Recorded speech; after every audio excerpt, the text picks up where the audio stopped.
Yeah. That's the sloes. Sloes again? Yeah. Okay. Sloes, bramble, rosehip, Yeah. Hawthorn. hawthorn, blackberry, all in one go. Good morning. I haven't cut my nose, we're just showing the guys what us pool kids used to do. These guys have never seen this. This is the spike from the rosehip. We used to get them and stick them on our nose and play like dinosaurs. These lads must have had toys when they were little to play with. How lucky are they? Anyway, last morning of the modern coastal hunter gatherer course, and we're on with the gathering. We've done some gathering obviously with the seaweed and shellfish, but we're down on approaching a hedgerow onto the beach, onto a coastal meadow, and we're going to go and look at coastal vegetables. And if you didn't know, all of our native vegetables in Europe come from the coast. Nothing used to grow under everything used to be a forest. Nothing grows under a forest. There's hardly anything grows under a tree, as you know. So it's the coast where the wild vegetables come from. That's the reasons the Vikings lived, and all of our ancestors, and it was the most inhabitable place where we are now, Lyme Bay, anywhere in the UK years ago, because of the spring water, the climate, and the abundance of wild food. So, ready to go, guys? Just looking at the hedgerows. Yeah. We'll get down onto the beach and look at some real veg. Okay, we're down on the part of the seashore now. Everything behind us is coastal meadow, and all the landscape we're used to seeing, unless you're in the wilderness, is man-made. It's been made by animals and grazing. Okay, that would have been oak trees, especially here, right down to this part of the shore. Okay, then you've got your blackthorn and what you call your pioneer trees. But all we're going to do now when we're looking for vegetables, okay, every vegetable has a preferred region. And Phil and Dr. Dre, they both do gardening. So I'm just saying to him, and I keep saying, if you want to learn about hunting and animals and stuff, watch wildlife programs, not hunting programs. Learn about your prey. If you know about gardening, then you already know that root vegetables like to grow in well loosened soil. They're not going to grow in hard compact soil, okay? Some plants like well-drained soil, some plants like full sun. And you know that, don't you, as vegetable gardeners? Mm-hmm. So all we're going to do now is look at the beach, okay, and the plants as different areas of the garden. And that's how we'll be able to, find the best of each vegetable, because they'll all be probably growing. It's like you can broadcast a pack of, yeah, some will have an ideal condition and they'll be more vibrant.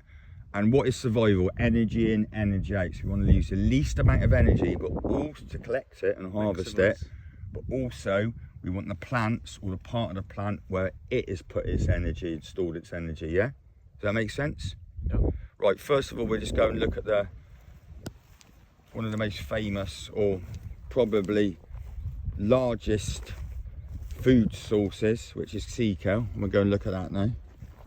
Same process. Always smells, the only directly transferable sense you can trust in your memory. Any ideas, Phil, what that is? I'll give you a clue, it's a vegetable. We're going to do all the vegetables now.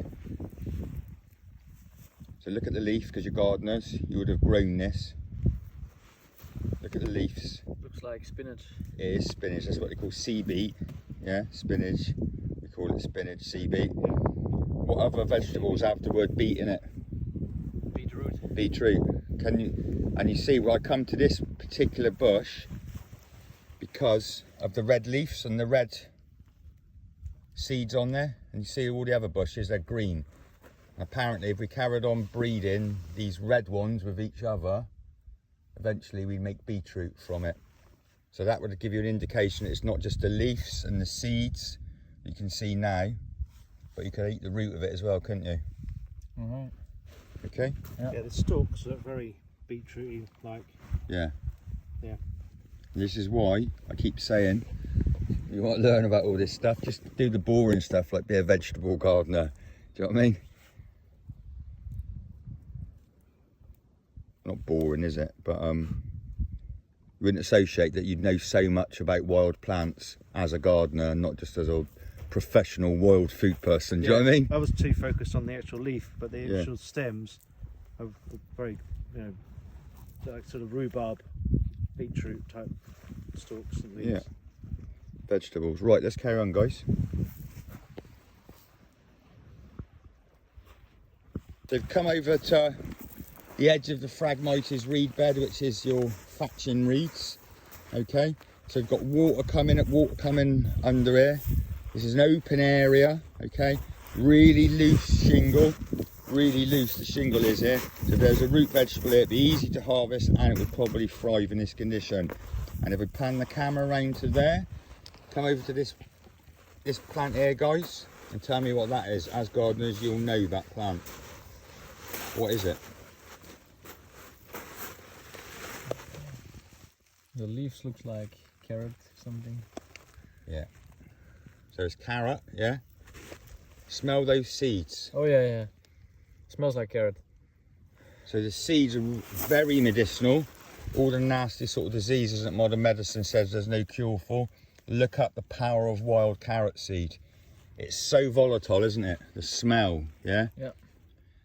But because that's gone to seed, the root now would have expelled all of its energy and would be like a piece of wood. So that carrot would just be like a white piece of wood now, the root under there. It's not orange.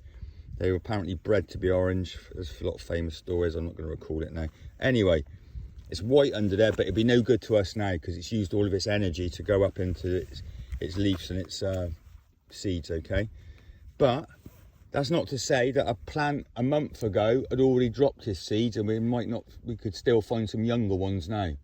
There are no seasons, you know what I mean? Seasons are something we've created, yeah? They're sort of diluting as climate changes, obviously, naturally evolving of the climate. Planet's been changing for millions of years, as we all know. It's not something that's just happened or we've caused. We may be contributing it by massive pollution more, but there it is, the wild carrot. So let's have a little look anyway. We'll see if we can find a few more and then we'll move on to the parsnip. So just telling the guys, when you're looking across the landscape and all you can see is green leaves and tops of like seed heads and stuff, we can do what's called plant tracking. Okay, for all you cyber trackers, I don't even know what that means, but plant tracking. So what we're looking for the parsnip. So before we have to get down and just have to look in every part of the undergrowth for a parsnip plant, if we can find the seed head, which we know is Umbellifer, and we know what the seed head looks like on the landscape, we should be able to then find, oh, it's a motorbike, you should be able to find the other parsnips growing underneath it. So look, I'm going to focus straight in, look, there it goes. My eye's picking it up already. The camera can sit now, totally defined. And there we go. That's the seed head of the wild parsnip, okay? So we know that. So there's a chance now that when we look down, and again, we wouldn't take the root because we've already said same as the carrot. It's come down, it's already put all of its energy out. I don't know if we're going to be lucky enough to find one that's only grown in the last month or two, but typically I'd be coming down and harvesting the root when the first leaves have been growing only for a few weeks, which would probably be about April. Okay, most of this wild food's at its best in spring, not summer and not autumn. It's only as we've moved in away from the coast and it gets colder and colder as we're moving away from the coast, so we've extended that season, do you know what I mean? It grows later and later and later. Okay, so that's the wild parsnip head. We'll have a little look now and see if we can find a seed head. I'll need both hands for this, but already, if we went to the greengrocers or we were a chef, we've already got, what, nearly half a dozen? We have 6 or 7. Six or seven types of plants or herbs or something. We can make a menu, couldn't we? Yeah. We'd be happy with that.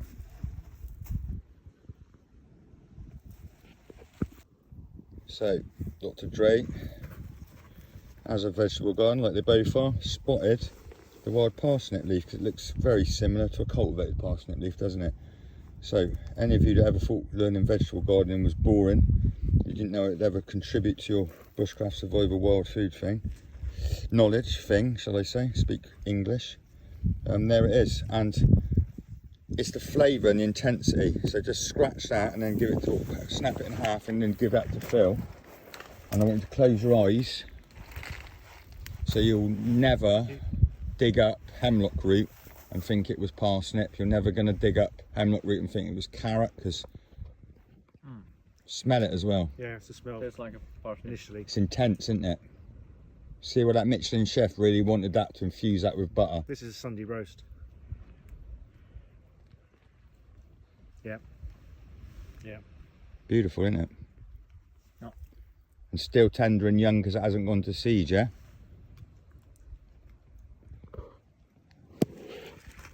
I know I said that was probably it. I don't know which way I'm going to edit this, but we just walked down onto the beach now You reckon is that? on the strand line. Yeah, cuttlefish. And this is where, during the last Give it to your parents. few months, seeds have been ended up. I was saying, this is why you have to be ready to look at anything, and plans always changing. This is sea radish. This is never grown on this beach, but about 2 miles down the road there's a massive community, and that seed is just deposited up here, and hopefully, I don't know if that's going to survive the next big storm, that'll be washed away. But there's sea radish. Right guys, what have you just found? Show me. Cuttlefish bones. If you look at one of the last videos before you guys turned up, when we had the family last week, Lawrence collected these.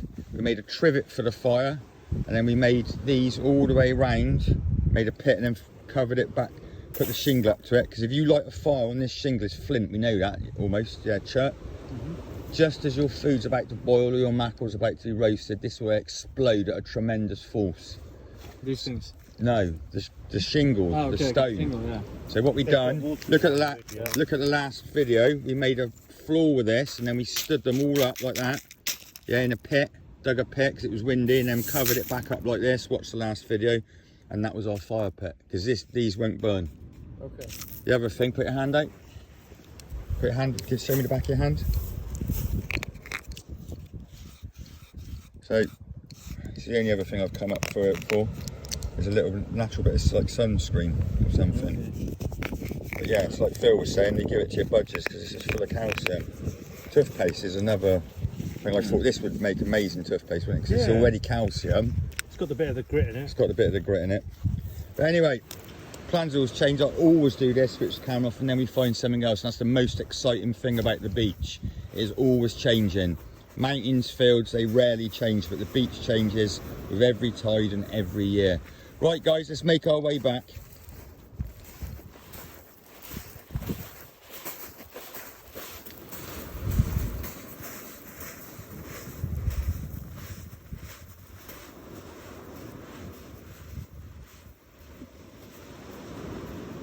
Similar to spinach, don't it? Except the leaf's different. Get the leaf out now.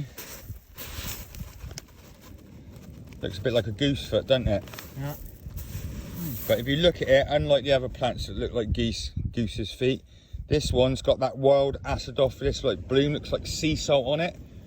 You rub it, it's like frosting, yeah? Yeah. And they call this frosted orak.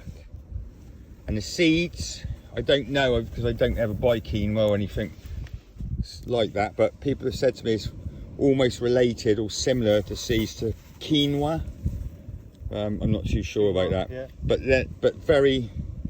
I imagine that's got quite. You can imagine. I haven't looked up the composition of it, but I imagine it's got quite a lot of protein in it. Just by the feel of it, feels quite greasy. Yeah. Does that make sense? It always makes me think of like fat. You know what I mean? And I don't know. Yeah. But edible, yeah. And again, it's just growing up on this strand line. No doubt this will be washed away in October. Nice? Yeah. And any bitterness, I took a load of chefs out once and he'd done a review and he went, oh, a lot of the stuff tasted like crap. And I'm like, he didn't have any butter, he didn't have any vinaigrette. It's not like you've blanched it and seasoned it. It just obviously going to taste of green, isn't it? Do you know what I mean? Yeah. But that's the You never chlorophyll in it. use a skin test for plants, rubbing on your skin. To see if people react to them. Mm. No, we use the method I've taught you Yeah. because we're not using it as for sunscreen or stuff. The best thing is first of all to use your smell and to see if you cough and Yeah, but splutter, you've gone, which is that's a good idea. and then it's just a little bit.